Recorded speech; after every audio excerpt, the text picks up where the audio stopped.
j'espère que vous allez bien. On se retrouve aujourd'hui pour une vidéo, une FAQ. C'est la première fois que je fais une foire à questions sur ma chaîne. Alors les questions sur YouTube sont des très grosses questions. Sur Instagram c'est plus des questions un petit peu plus tranquilles on va dire. D'ailleurs si tu connais pas mon Instagram, je te le mets juste là, tu pourras aller faire un tour si tu veux puis t'abonner si t'as envie. J'ai sélectionné des questions qui me paraissaient assez sympathiques ou intéressantes. Puis voilà, j'ai pas tout pris. Il y a des questions aussi qui m'ont beaucoup été posées. Alors là c'est plus en rapport avec le Canada en plus. Des questions techniques ou des questions par rapport à des choses en fait que j'ai déjà expliqué en vidéo. Donc en fait je vous redirige automatiquement vers les vidéos. Je vais les mettre dans le petit i, toutes les vidéos qui sont en rapport avec les questions qu'on m'a posées. C'est juste pour pas me répéter. Il y a des petites questions que je vais reprendre peut-être, mais sinon il y a des questions honnêtement c'est des choses auxquelles j'ai déjà répondu plusieurs fois dans mes vidéos. Donc n'hésitez pas à aller checker ça pour avoir les réponses. Et puis nous on va commencer la FAQ. J'ai pris mon téléphone, donc dessus il y a vraiment les questions qu'on m'a posées, que j'ai sélectionnées du coup pour faire cette vidéo. Sincèrement j'essaie d'en prendre le maximum. Il y avait des questions qui se répétaient aussi, parce qu'il y avait des gens en fait qui posaient des questions qui étaient approximativement les mêmes. C'est pour ça que j'ai gardé juste une question sur les deux ou trois. Alors première question, elle va être en rapport avec Montréal. Donc c'est Johnny qui me demande est-ce que tu peux nous en dire un peu plus sur les taxes à payer quand on vit à Montréal? Déjà donc là lui m'a mis plusieurs suggestions, donc poubelles, gaz, électricité, etc. Pour ce qui est des poubelles, je sais que déjà vous payez pas des taxes sur les poubelles en fait que vous avez. Je sais qu'en France on en paye et c'est aussi par rapport au poids il me semble, mais là pas du tout en fait, il n'y a pas de taxe à ce niveau là.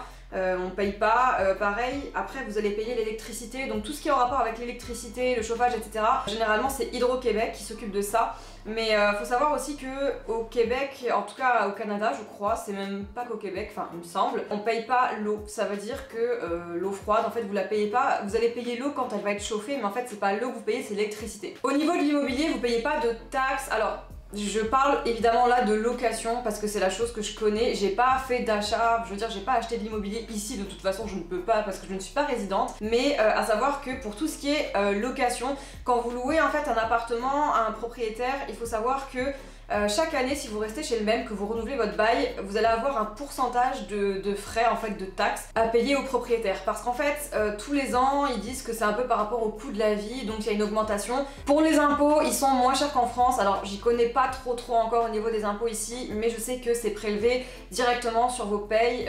Je sais que c'est pas comme en France, en fait. À chaque déclaration d'impôt, ils vont voir s'il y a eu trop de prélèvements ou pas, en fait, sur vos payes. Voilà, c'est tout simplement. Donc voilà, en tout cas, ce que je peux te répondre par rapport à cette question, sur ce que je sais en tout cas moi personnellement. Ensuite, deuxième question, j'ai Laura qui me pose une question par rapport au sport. Donc elle me parle de la danse, elle me demande si j'en avais déjà fait en France et si j'en ai refait à Montréal, quelles sont les différences un petit peu voilà par rapport à l'intégration et par rapport au coût, etc. Alors déjà pour répondre à cette partie de ta question, oui je faisais de la danse en fait quand j'étais en France, enfin c'était le sport que je faisais, c'était de la danse contemporaine. Et en fait je suis venue ici à Montréal et je cherchais de nouveau une école ou une association de danse. Moi quand j'étais en France, peu importe les endroits où j'ai dansé, c'était plus des associations. J'ai pas fait d'école parce que mon but était pas de finir danseuse professionnelle ou bien d'être professeur de danse ou quoi que ce soit. En fait c'était pas du tout le but pour moi, donc c'était plus association dans le but d'un que ce soit ma passion et mon divertissement, le truc qui m'amuse en fait dans ma semaine, voilà, qui me donne du peps puis qui me fait du bien.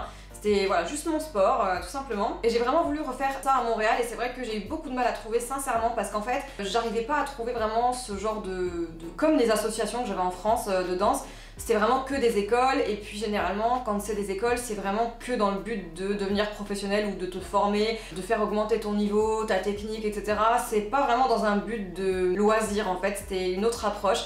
Et moi j'ai eu beaucoup de mal à trouver, donc j'ai mis un mot sur PVTiste et puis c'est comme ça que j'ai trouvé tout simplement. Et au niveau des coûts, c'est vraiment beaucoup plus cher que quand j'étais en France, sincèrement. La différence elle est juste abusé. Et ensuite par rapport aux animaux de compagnie, j'ai pas d'animaux de compagnie ici malheureusement, donc je pourrais vraiment pas t'aider pour le reste de ta question. Ensuite troisième question, j'ai Lisa qui me dit quelle est la chose la plus dure pour toi pour t'adapter au Canada, au Québec? Je sais pas, j'ai pas vraiment de truc là d'un coup qui me vient en tête, mais je crois que le truc vraiment où j'étais vraiment énervée, enfin énervée c'est un grand mot, mais j'étais vraiment un peu perdue, c'était par rapport à tout ce qui était les courses. Ça peut paraître bête en fait, mais les courses, tu vas où faire tes courses, c'est quel magasin pour aller acheter de l'électroménager, c'est quel magasin pour aller acheter, je sais pas moi, une télé, c'est quel magasin pour aller acheter ci, pour acheter ça, je sais pas, enfin c'est bête, mais en fait c'est trop important. Et franchement j'ai galéré au début, je comprenais rien. Quand je prenais un Uber, je posais toutes les questions du monde au mec du Uber, genre vraiment j'étais perdue. Et dites-vous que je voulais même vous faire une vidéo sur ça, tous les magasins, les supermarchés en fait qu'il y a au Québec, savoir ben ces magasins là c'est pour ça, ces magasins là c'est pour ça, parce que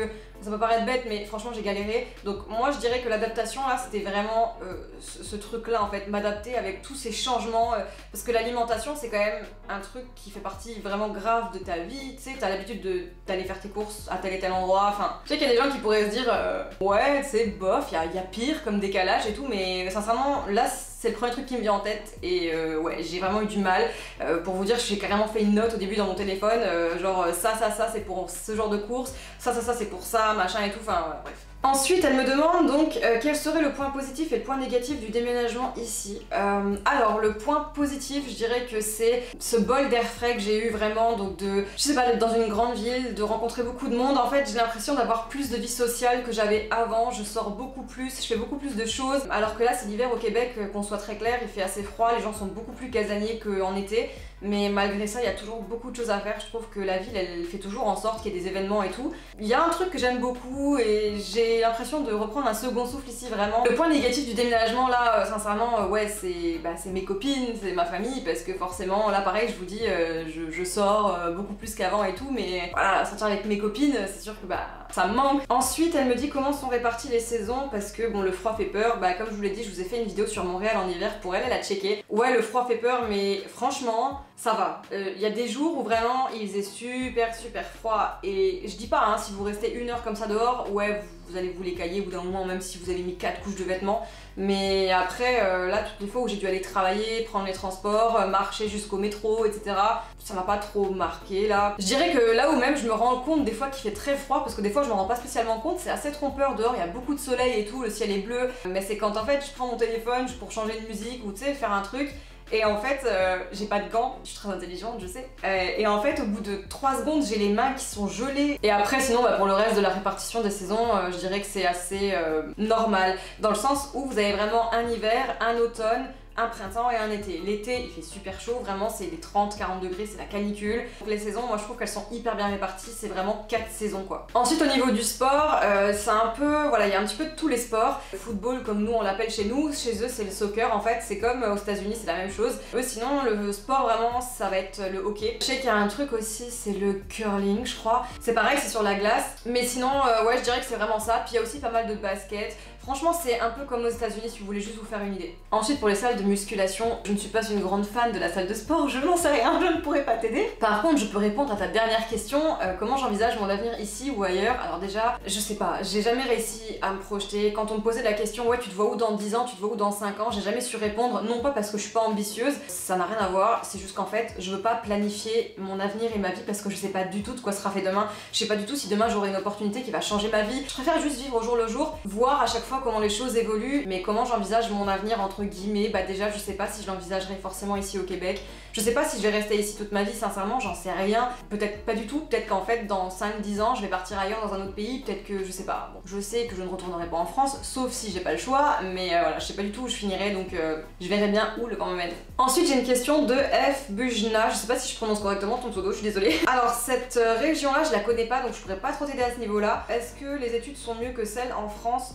Je sais pas trop. Je sais que l'école que Thomas fait est la même en France, mais je sais que c'est un petit peu différent forcément vu que c'est pas le même pays, il y a des choses qui changent un petit peu. Je sais pas si c'est mieux ou pas. Je dirais que dans son domaine c'est peut-être mieux de faire ses études ici, non pas parce que le programme d'études serait meilleur, mais peut-être parce que les débouchés qui vont suivre juste après sont vraiment là ici au Québec et pas forcément en France. Donc je sais pas trop, mais après je pense que les études sont très bien au Québec. Je pense pas qu'il faut comparer les études en France ou au Québec, je pense qu'il faut juste comparer les écoles en fait, tout simplement parce qu'il y a des écoles très bonnes en France, des très bonnes écoles au Québec. Voilà, c'est, je sais pas trop, mais je pense que si tu veux tester une école au Québec, tu seras pas déçu parce que les écoles sont relativement bonnes généralement. Alors ensuite j'ai Charline qui me dit donc pourquoi le Québec est pas une région anglophone. Je vous avoue que je m'étais renseignée un petit peu sur Toronto aussi parce que c'est une ville qui est assez ouf. Pareil, il y a tout ce qui est à Vancouver, enfin c'est des villes qui sont vraiment magnifiques. Pourquoi pas une ville anglophone? Parce que je vous avoue que mon niveau d'anglais est pas vraiment ouf, bien que maintenant que je suis ici, c'est vraiment amélioré. J'avais vraiment peur en fait. Je pense que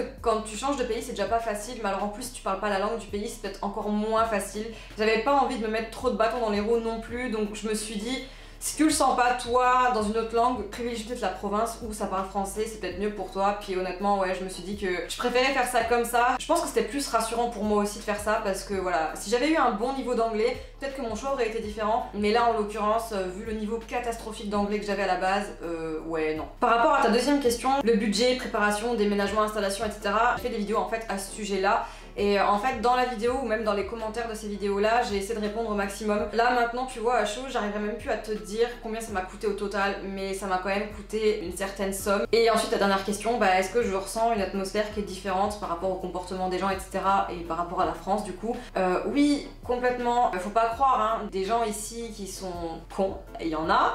Il y a des cons en France, il y a des cons au Québec. Faut pas croire qu'au Québec il y a que des gens super sympas, waouh c'est la folie et tout. Non, c'est pas vrai. Mais à côté de ça, j'ai vu beaucoup de gens super cool. Et si je devais faire une généralité en fait, je dirais que les gens sont quand même nettement plus sympathiques au Canada et au Québec en l'occurrence qu'en France. Enfin, moi c'est mon avis personnel, mais je pense qu'il y a beaucoup de gens qui seront d'accord avec moi là-dessus. Ensuite j'ai une question de Dunkerque qui me dit que comptes-tu faire maintenant que tu es au Canada? Alors qu'est-ce que je compte faire? Ben je compte essayer de redévelopper un petit peu mon business avec la photo ici. Voilà, de me refaire un peu connaître, de refaire des prestations, de refaire des collaborations, des shoots, des machins, des projets, vraiment ça me tient à cœur. J'ai même pour vous dire refait un site internet. En fait j'ai un site internet avec Thomas qui s'appelle focusdev.com. C'est vraiment notre site à nous, vraiment plus commercial, où on montre un petit peu tout ce qu'on sait faire pour les personnes qui veulent des prestations. Et c'est vrai que du coup j'ai voulu refaire juste mon site à moi parce que je me suis dit si j'ai mes projets perso, mes trucs artistiques ou peu importe, là je voulais vraiment avoir juste mon site. Donc je me suis fait un site simple, donc c'est camillestefano.com, c'est juste mon nom. J'ai juste mis pour l'instant mes photos. Après c'est des photos portraits qui sont assez anciennes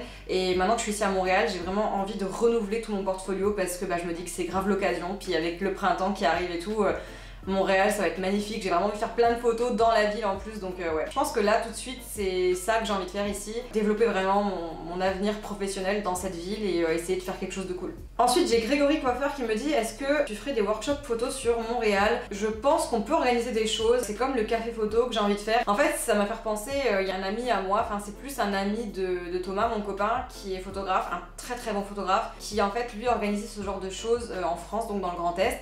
Et c'était vraiment génial et je sais plus qui m'a refait une suggestion de ça justement dans les commentaires sur une de mes vidéos et je me suis dit ça me fait vraiment penser à ça et ouais je pense qu'on pourrait organiser un truc. Dites-moi dans les commentaires si vous êtes photographe ou dans l'image et que vous voudriez qu'on organise comme ça des cafés photos, on se retrouve tous dans un café ou peu importe, on échange tous ensemble ou voilà faire des workshops ensemble, je sais pas, dites-moi si ça vous tente. Ensuite j'ai Pinemate, n'hésite pas à me dire si je le prononce bien, je suis pas convaincue mais c'est pas grave, qui me dit qu'est-ce que tu préfères au Canada? Que je préfère en tout cas au Québec. Je vais peut-être me répéter mais j'aime vraiment beaucoup la ville et son dynamisme, qu'il y a autant de choses à faire et que voilà malgré les températures hivernales voilà il y a toujours des choses à faire. Encore là ce week-end c'est la nuit blanche de Montréal, donc ouais je dirais vraiment que c'est tout ce dynamisme qu'il y a, ce peps qu'a la ville de Montréal tout simplement.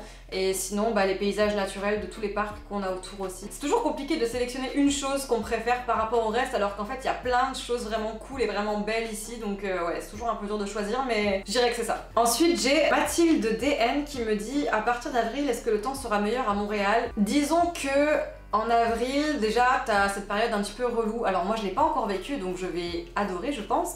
C'est vraiment cette période où t'as la neige qui va fondre et faire place à la slush. Donc la slush, c'est le mot qu'ils ont ici pour dire la neige fondue. Donc ça va être un petit peu ce mood-là, avec une dernière phase de gel quand tu t'y attendras le moins, ou bien une chute de température quand tu es en train de te dire waouh, le printemps arrive, et puis boum, non, c'est pas encore tout de suite, attends 2 secondes. Je vous le dis parce qu'en fait, c'est des choses qu'on m'a dit et répétées dès que je suis arrivée ici. Mais sinon, oui, les températures remontent. En mai, il fait quand même relativement bon, et après juin, juillet, août, c'est voilà, les grosses chaleurs caniculaires comme on a en France. Et pour finir, il me reste 2 questions. Donc c'est 2 questions qui sont un peu moins centrées sur tout ce qui est le Québec, etc. Mais je voulais quand même les mettre. As-tu des voyages de prévus bientôt? J'aimerais bien, mais comme vous le savez tous, quand t'as un travail, tu peux pas partir comme ça, tu peux pas prendre des congés comme ça. C'est pareil, le fait d'être venu ici, ça a coûté quand même un gros budget. Il a quand même fallu déménager, ensuite emménager, s'installer. Ça nous a coûté quand même pas mal d'argent. Et je dirais que là, financièrement, partir à droite à gauche en voyage comme on le faisait avant, ça va être un petit peu plus compliqué. Donc ouais, pour l'instant, j'ai pas de voyage de prévu à mon grand regret, mais j'aimerais bien.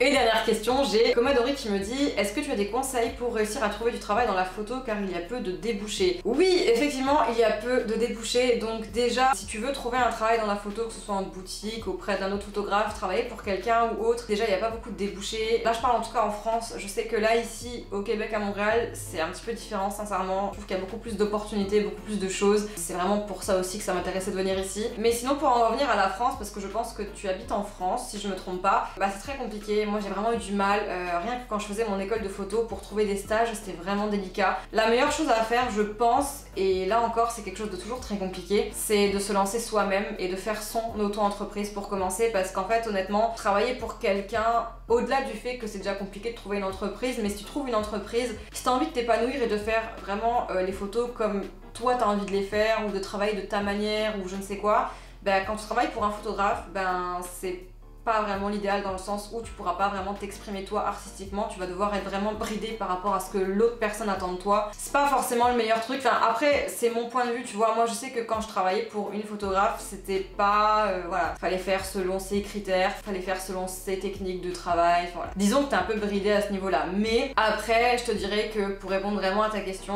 ben le mieux ce sera toujours de se diriger vers une grande ville. Moi j'habitais pas dans une ville qui était très grande, donc c'est sûr que si tu te rapproches de la capitale ou des grosses villes que t'as un petit peu genre Lyon ou autre, tu vois, ben peut-être qu'il y aura plus de débouchés déjà parce que c'est des grandes villes et t'as forcément plus d'opportunités et plus de travail, surtout dans l'image. Je pense que t'as plus de débouchés, on va dire, dans des grandes villes. Donc déjà je dirais que c'est se rapprocher d'une grande ville, te déplacer directement dans les entreprises, ou sinon essayer de les contacter directement via leur site, ou voilà, peu importe, d'envoyer par mail ton book, des photos que t'as ou quoi que ce soit, tu vois, vraiment. Si t'as un site web, pareil, c'est encore mieux vu que t'as toutes tes photos sur ton site web. En tout cas c'est les conseils que j'aurais à donner à ce niveau là. C'est pas facile, je t'avoue c'est pas facile, mais faut pas se décourager. En tout cas c'est tout pour cette vidéo, j'espère vraiment qu'elle t'aura plu. Si c'est le cas, n'hésite pas à mettre un petit like. Si jamais j'ai pas répondu à ta question dans cette vidéo, c'est que tu trouveras tes réponses déjà dans d'autres vidéos que j'ai mis en ligne. Mais voilà, j'ai vraiment voulu répondre aux questions auxquelles j'ai encore jamais répondu ici, ou des choses qui n'ont pas forcément été dites dans mes vidéos. J'espère en tout cas que vous aurez trouvé les réponses à vos questions. Et puis si jamais tu es nouveau ou nouvelle sur cette chaîne, que tu viens de découvrir ma chaîne avec cette vidéo, bah n'hésite pas à t'abonner si tu veux voir toutes les autres vidéos. En tout cas moi je vous dis à très bientôt pour d'autres vidéos, prenez soin de vous, ciao ciao.